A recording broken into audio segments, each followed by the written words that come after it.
মাগুরার ৮ বছরের শিশু আসিয়া ধর্ষণ ও হত্যা মামলার প্রধান আসামি হিটু শেখকে মৃত্যুদণ্ড দেওয়া হয়েছে। মামলার আরও ৩ আসামি তার ২ ছেলে আর স্ত্রীকে খালাস দিয়েছে আদালত। মাগুরার নারী ও শিশু নির্যাতন দমন ট্রাইব্যুনালের বিচারক এম জাহিদ হাসান এই রায় ঘোষণা করেন। তবে রায়ে সন্তুষ্ট নয় আসিয়ার পরিবার। উচ্চ আদালতে আবেদনের কথা জানিয়েছেন আসিয়ার মা। শনিবার সকালে কড়া নিরাপত্তার মধ্য দিয়ে মাগুরার নারী ও শিশু নির্যাতন দমন ট্রাইব্যুনালে হাজির করা হয় শিশু আসিয়া ধর্ষণ ও হত্যা মামলার মূল আসামি হিটু শেখ, তার স্ত্রী জাহেদা বেগম ও তার ২ ছেলে সজীব ও রাতুল শেখকে।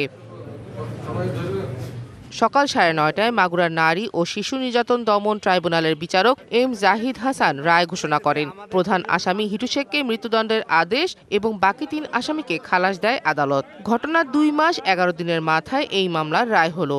আসামি হিটু শেখের রায়ের যে ঘোষণা তিনি দিয়েছেন, আমরা রাষ্ট্রপক্ষ, প্রসিকিউশন পক্ষ আমরা সন্তুষ্ট।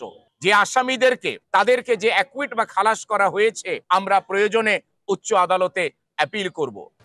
কালার এক্সপার্ট, জর্জ স্যাপ এবং মাইল্ড অন হ্যান্ডস টেকনোলজি সমৃদ্ধ অরিক্স ক্রিস্টাল ওয়াশ। আপনার তবে রায় সন্তুষ্ট নয় আসিয়ার পরিবার। উচ্চ আদালতে যাওয়ার কথা জানায় শিশু আসিয়ার মা। ৩ জনের আরো কঠোর শাস্তি দেওয়া, যাতে এরকম আর কোনো আসিয়ার সাথে এরকম দুর্ঘটনা না ঘটে। যে অন্যায় করেছে ওর সারা শাস্তি হয়েছে, ভালো কাম হয়েছে।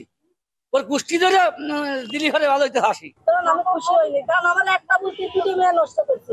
সজীবিতা বেশি ছিল, কারণ ওর শালী, ওর তো দায়িত্ব ছিল, কারণ ওই তো নিজে ছেড়ে দিছে।